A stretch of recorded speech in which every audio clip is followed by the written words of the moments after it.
Welcome to Let's Grow Annual Challenge, day 330. Sharon Horne-Ellstrom here. And today we are continuing our No Nonsense November, sharing a lesson learned, a tip and tool every day that you can use to develop personally and create the life that you want. Because we want to continue to do one thing every day to grow. But in order to do that, we want to have a whole bunch of tools in our toolbox. So today's tool, let's set my coffee down. Today's tool is the Reflective Practice Workbook. You can Google that and you can buy a book about it, and you can actually buy a physical workbook, or you can just think about and create your own workbook for reflective self-reflection and practicing self-reflection. Our lesson learned today is self-reflection and the power of that, as well as using a workbook or a guided set of prompts to help you to evaluate your thoughts and feelings and beliefs and actions and experiences and interpret them in a way that helps you to grow and create the life that you want, versus just rolling through our life and kind of being batted around with whatever happens we respond to, whatever happens next we respond to.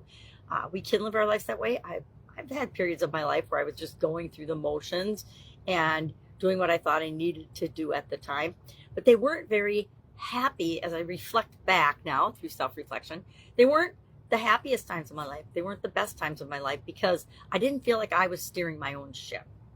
So we have got Renee's story and guide to the Let's Grow Annual Challenge private Facebook group page. You can go there and you can read her story and how she used a reflective workbook to help her get to know herself better, right? The better we know ourselves, the better choices we can make, the better decisions, the better we will respond and react, the more emotionally intelligent we will be, the better our relationships will be, the better our results and creating what we want will be for us. Just overall life and experiences will be better. So how do you practice self-reflection? How do you do it right now? Do you? There have been periods of my life where I absolutely positively was blinded to, excuse my throat, myself and my own behavior, right? When we're young, we really don't do a lot of self-reflection. We just feel, especially during our teenage, adolescent years, and respond. We stimulus, response. And then through a couple of usually not awesome experiences, we learn that maybe that's not the best way to live our lives. Maybe we should think a little bit, plan a little bit, set a few goals, and then attempt to move toward those goals, not just, go through life being batted around like a ping pong ball or a tennis ball or a volleyball. We want to have more control of that. At least I want to have more control over my life than that.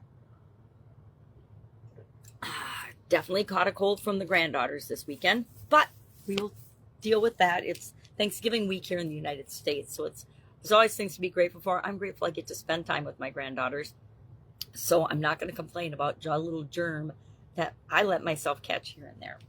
So how do we practice self-reflection? What are some key points? You don't have to go get a workbook. You can just grab a piece of paper, or you can just sit down and think it through.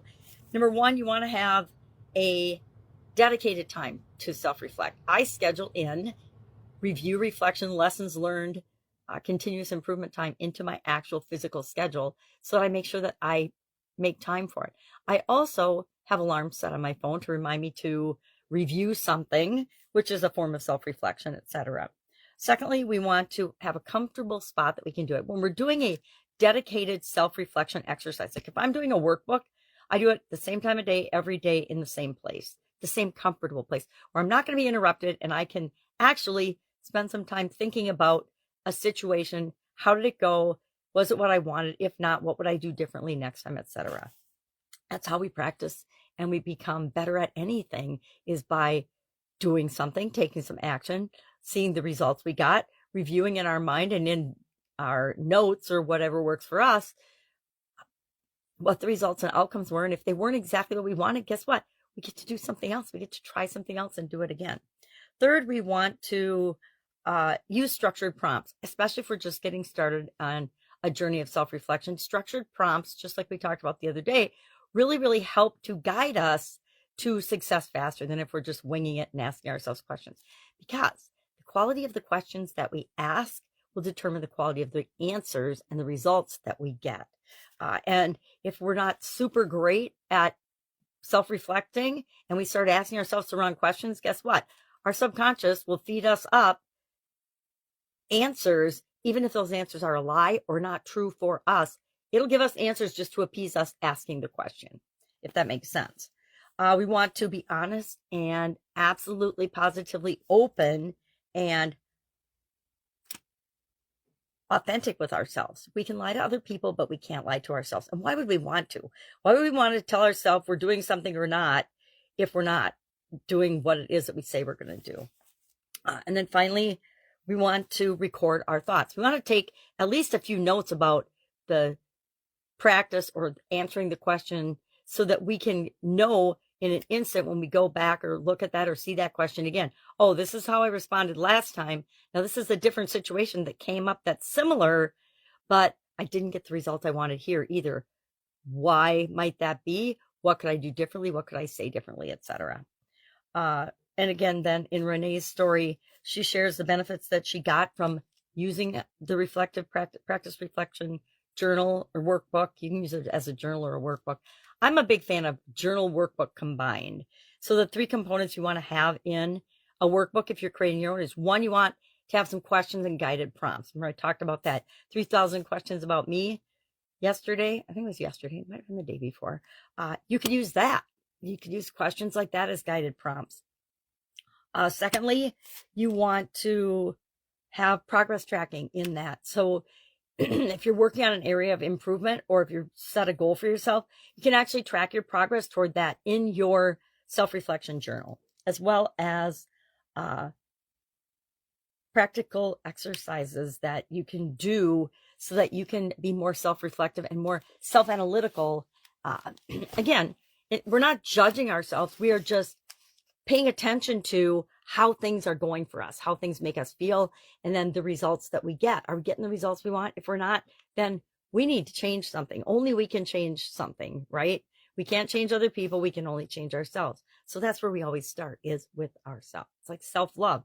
Nobody can love, well, people can love you, but people love us no matter what, unconditionally. But in order to give love, you have to love yourself, right? We can't give anything away that we don't already have. And we have everything in us already. We just have to find it. All right. Any questions about this? Hit me up for our action item today. Do one self-reflection session today. Pick a 5-minute period, or even if it's only a 1-minute period, and ask yourself a question and then reflect on the answer. Again, you can pick a self-guided question, or you can just go find a resource or a workbook and get that today to move you toward actually self-reflecting on a continuous basis. I stop myself, usually too late, and say, okay, well, that just happened. Why did that just happen? That didn't get me the result I wanted. Why did I say that? Why did I do that? What could I do better next time? Or in a situation that goes extremely well, wow, what did I say? What did I do differently? How did I act that got me this result so quickly when I usually struggle in this area? That's it. Any questions, hit me up. Otherwise, have an awesome day, and I will, of course, be with you tomorrow.